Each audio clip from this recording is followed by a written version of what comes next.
Igreja Evangélica Cristo Vive, Missão Apostólica da Graça de Deus, apresenta o programa Posso Crer no Amanhã, com o apóstolo Miguel Ângelo e a mensagem da Graça de Deus.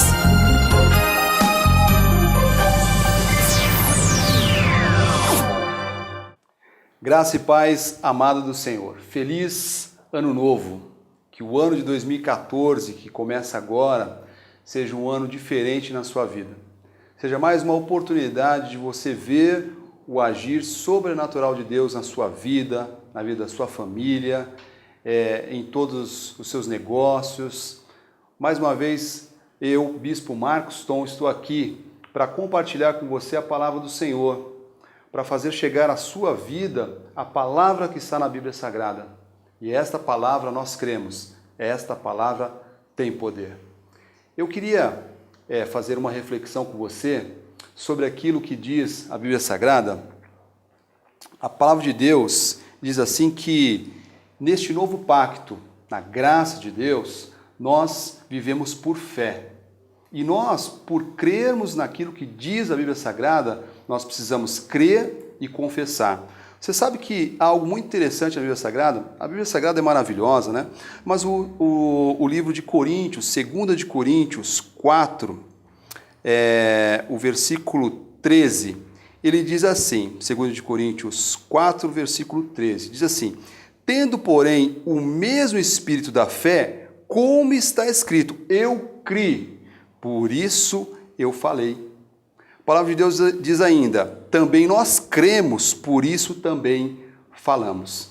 Amado, eu gostaria muito de te passar um conselho santo, que este ano de 2014 você possa corrigir a tua confissão, que este ano de 2014 você possa alinhar a sua boca com a palavra de Deus, para que a sua boca seja fonte de água doce, para que a sua boca fale daquilo que você crê. Você sabe que a Bíblia diz assim, olha, nós cremos, por isso nós falamos. É preciso falar, amado, é preciso confessar, mas não qualquer coisa, e sim a palavra do Senhor. E que a palavra do Senhor possa tocar o teu coração, fazer uma obra grandiosa na sua vida, na vida da sua família, e principalmente corrigir aquilo que sai da nossa boca. Sabe? Há um ditado popular que diz que as palavras têm poder. Nós, à luz da Bíblia, costumamos dizer que a boca de um crente tem poder. A sua boca tem poder, amado.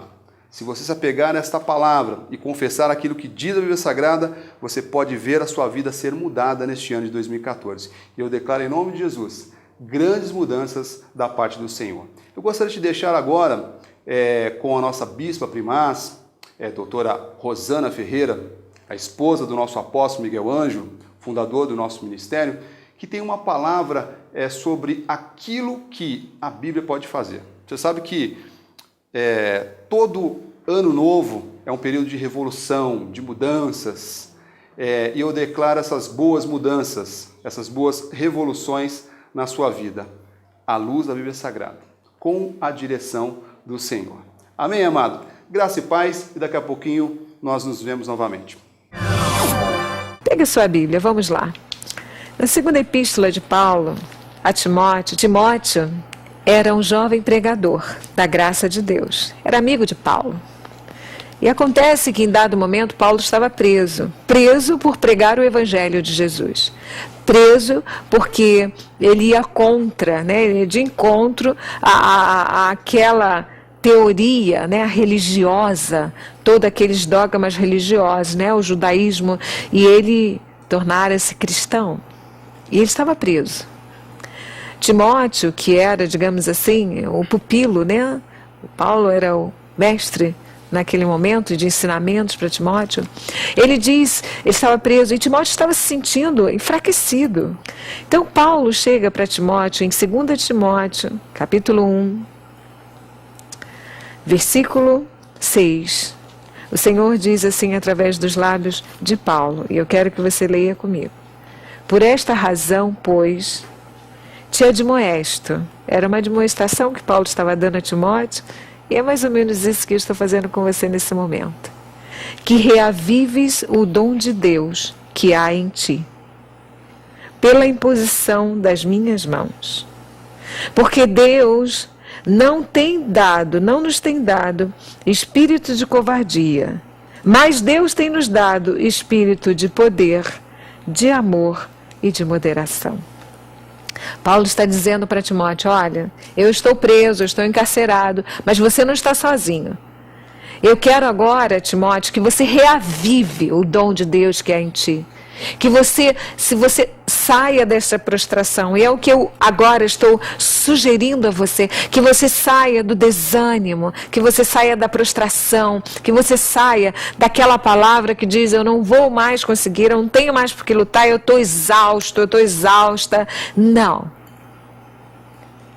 Reaviva agora o dom de Deus que há em ti.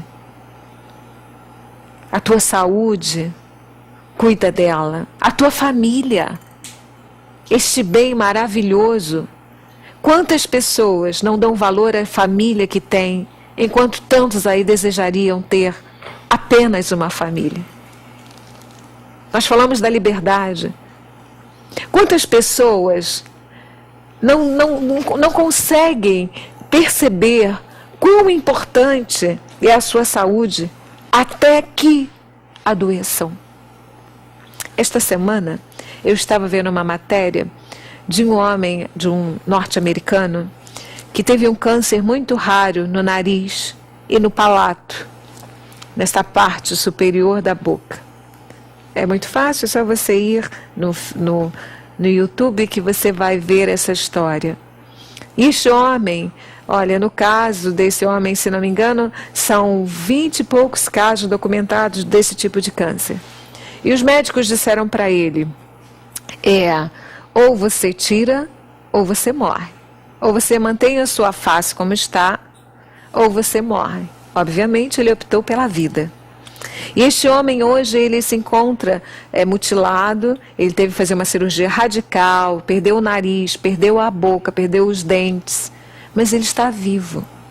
E ele dando um depoimento com a esposa, e ele disse, a esposa falou, ele perdeu o nariz, ele perdeu os dentes, e ele falou, mas me sobraram os olhos.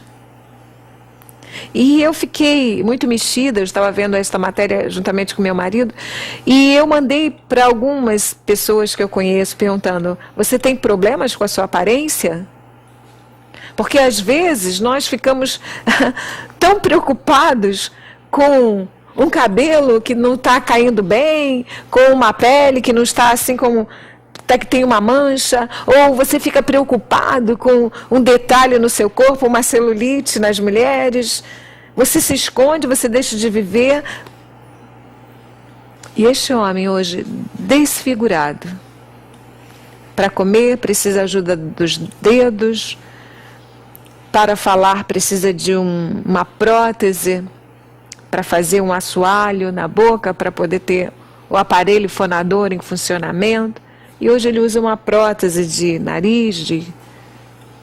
Quantas vezes você reclama daquilo que está perfeito na sua vida? Porque você tem. Porque se você não tivesse, você não reclamaria, você daria graças a Deus. Você desejaria, você dizia, meu Deus, como eu queria. Você tem de presente a sua visão, a sua audição, a sua família, o seu trabalho, são presentes de Deus. Então você tem que reavivar a sua vida. Você tem motivos para isso. Você tem motivos para cuidar da sua saúde, para não perdê-la, para você cuidar dos seus filhos, da sua esposa, do seu marido, dos seus netos, você que já é um ancião ou uma anciã. Reaviva o desejo de viver. Para de acabar com aquilo que você tem feito errado, eu só reclamo da vida. Tem gente que só reclama da vida. Eu acho muito complicado as pessoas que só reclamam da vida. Começa a dar graças a Deus. Reaviva essa confissão de gratidão, por exemplo. Esse é um mês bastante propício para isso. Às vezes, reconhecer algum déficit no caráter e mudar também é um presente, não só para você, como para muitas pessoas à sua volta. Por exemplo, nós estávamos orando por um grupo de pessoas e uma senhora nos chamou a atenção porque ela nos segurou e disse assim: eu preciso de uma oração especial. E o meu marido perguntou: pois não? Do que se trata? E ela falou assim: eu preciso que vocês orem para que eu seja liberta da inveja. Porque eu tenho muita inveja das pessoas. Eu achei aquilo de uma humildade, de uma clareza, de uma pessoa que realmente quer acertar. Ela falou: olha, eu sou invejosa e eu preciso que Deus me liberte disso. Porque isso é uma obra da carne, que nós temos que trabalhar e botar de lado.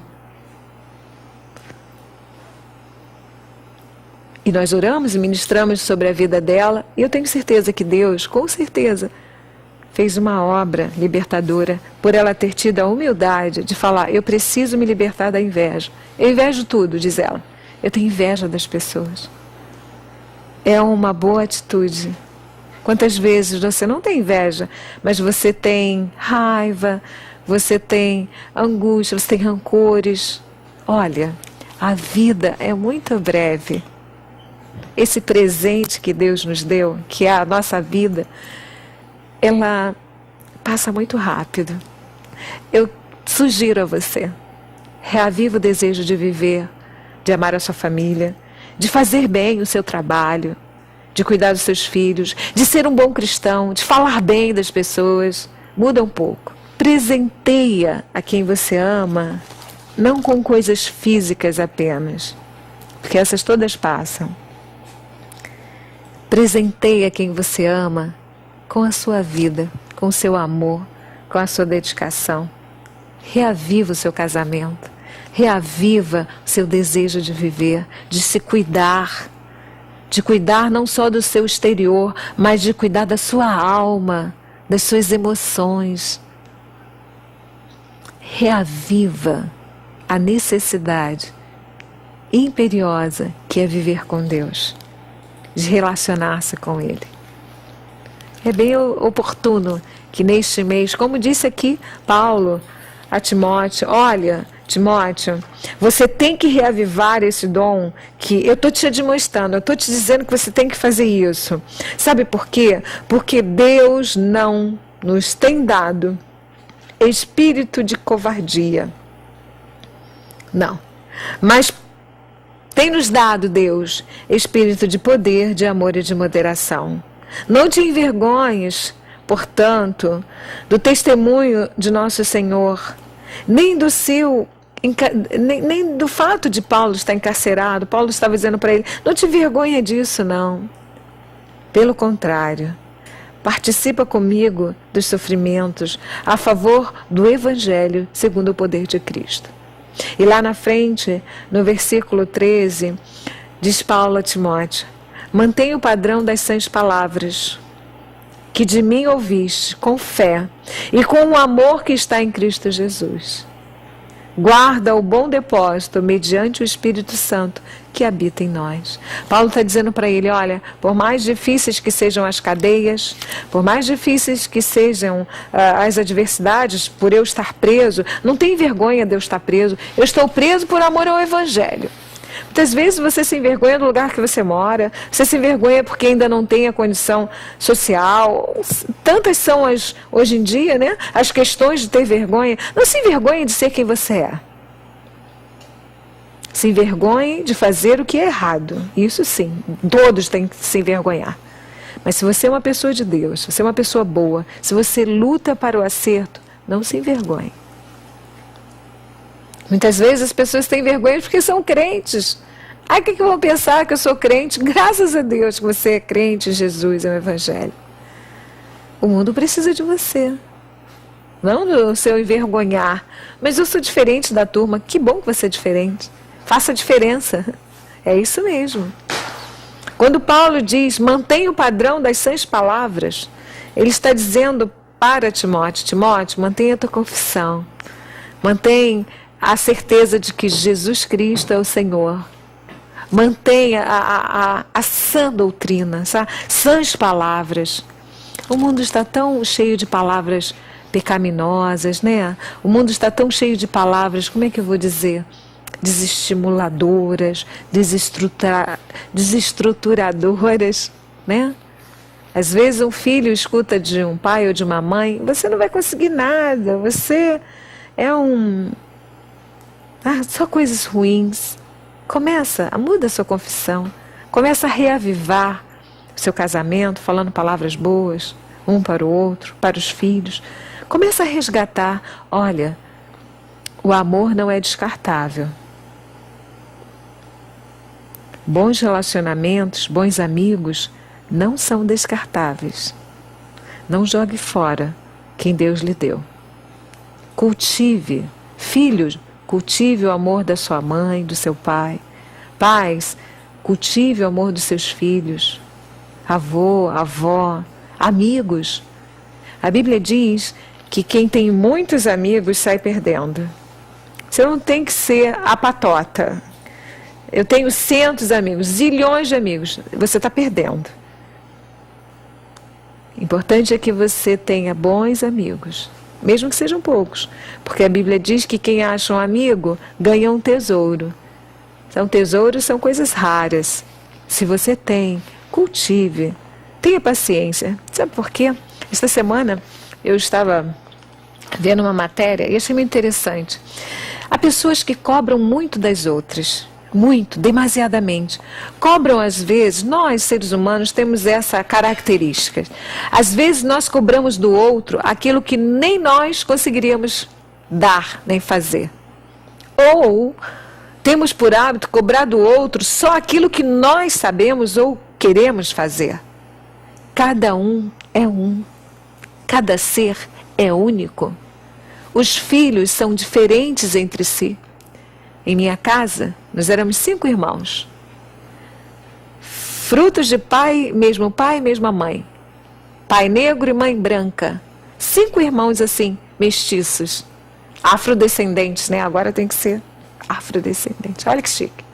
Não importa que seja afro, que seja vermelho, que seja amarelo, não importa qual seja a etnia. Importa que Deus te ama e Ele está dizendo: olha, reaviva a tua vida. Esses 5 filhos da dona Edilza e do seu Valmir eram totalmente diferentes, como a minha mão, totalmente diferentes. Um menor, outro maior, um mais magro, outro mais gordo, um mais branco, outro mais moreninho, outro mais queimadinho. Nós éramos pessoas e fomos tratados pelos meus pais não como uma massa. Não. Não. Temos todos a mesma carga de DNA, mesma quantidade, os cromossomos, 46 lá, os pares de cromossomos, mas cada um individualmente tratados. Uma coisa linda, como diz a nossa irmã Jo, coisa linda, Jesus. A nossa mãe, ela não fazia com que os filhos achassem que eles eram iguais. Não, todos eram diferentes. E todos eram amados da mesma forma, na intensidade